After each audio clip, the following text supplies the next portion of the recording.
Today's focus is on hips, which also includes glutes and a little bit of low back as it connects in there.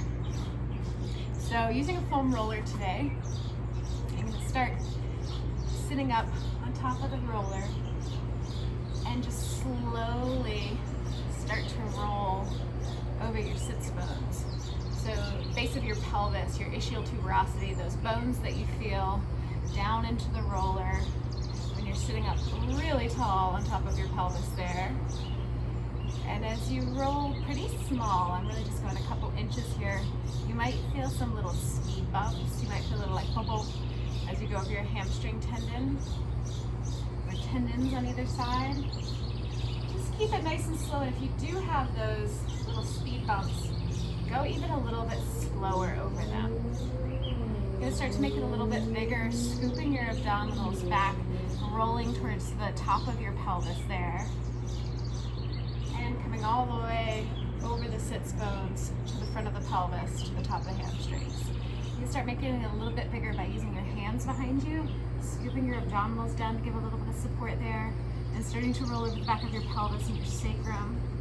Again, keeping it nice and slow so you feel like you can really soften the muscles and the fascia into the roller rather than kind of keeping it rigid and holding yourself up above it. Let it melt.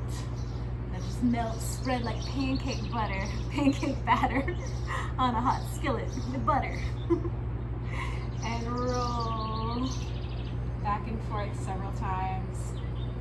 This time as you come down, really scoop your abdominals, go a little bit lower so you go over that transition from your pelvis to your low back. And nice and slow, roll it back again. There's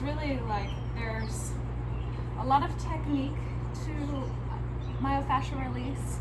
There are different methods, obviously different instruments that you can use, different tools that you can use like the foam roller.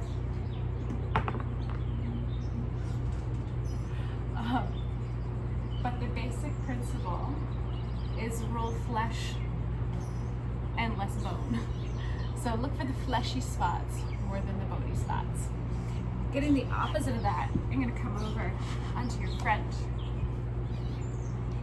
And with that principle of rolling the flesh, stay below your hip bones and above your knees as you start to slowly roll to and fro. A little push and pull through your forearms, through your elbows.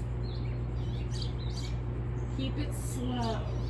If you go fast, you're unlikely to be able to soften the muscle down. Melt it like that pancake batter. I've folded my left knee up to help me a little bit. I'm having a lot of bloopers today. I'm just going to get with it. And I'm going to go on to the other side, so focusing more on the left thigh now. Rolling up and down.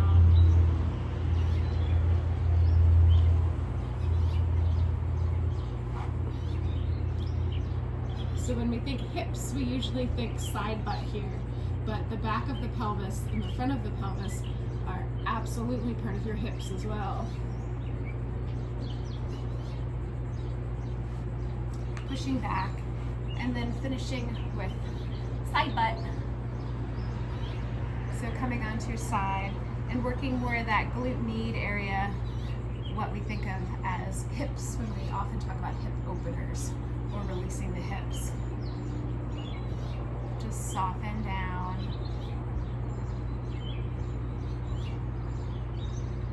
And switch sides, again looking for the fleshy spots. And seeing if you can allow the roller to really drop in around the bone.